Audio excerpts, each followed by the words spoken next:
ابھی یہ بات ہو رہی ہے کہ انٹرنل سیکورٹی کے جو پولیس کو جو ہے وہ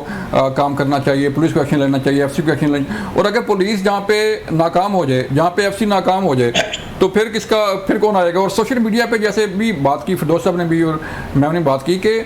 جو نفرت پھیلائی جاتی ہے، جو اینٹی اسٹیٹ جو ہے وہ پوسٹیں کی جاتی ہیں اور فیک نیوز پروپیگنڈا کیا جاتا ہے، اس کو بھی تو کاؤنٹر ہونا چاہیے۔ اب thank you very much Javed صاحب، آپ بالکل درست فرما رہے ہیں۔ آپ نے جو پہلی بات کی ریگارڈنگ دا سیکورٹی فورسز،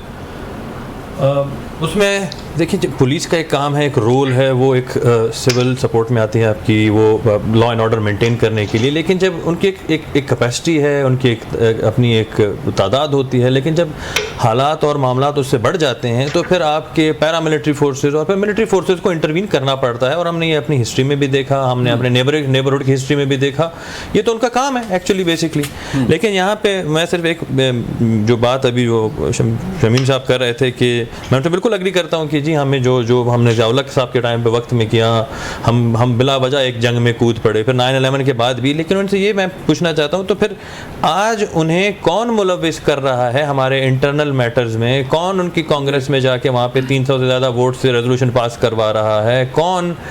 جو ہے وہ ان کی لابینگ کر رہا ہے؟ کون ان کی مثالیں دے رہا ہے کہ جی وہ بھی جمہوریت کے دعوے دار ہے، وہ ہمارے بارے میں یہ کہہ رہے ہیں؟ تو ملوث تو آپ کر رہے ہیں انہیں۔ آپ یہ دیکھیں ملوث کون انہیں دعوت دے رہا ہے؟ ہم تو دیکھیں آپ کے منسٹری آف فارن افیئرز نے کہا جی that was our internal issue, ہمارا ایک انٹرنل معاملہ ہے۔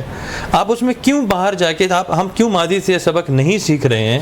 کہ آپ ایک طرف مثال دے رہے ہیں ان لوگوں کی اور یا ضیاءاللہ کی یا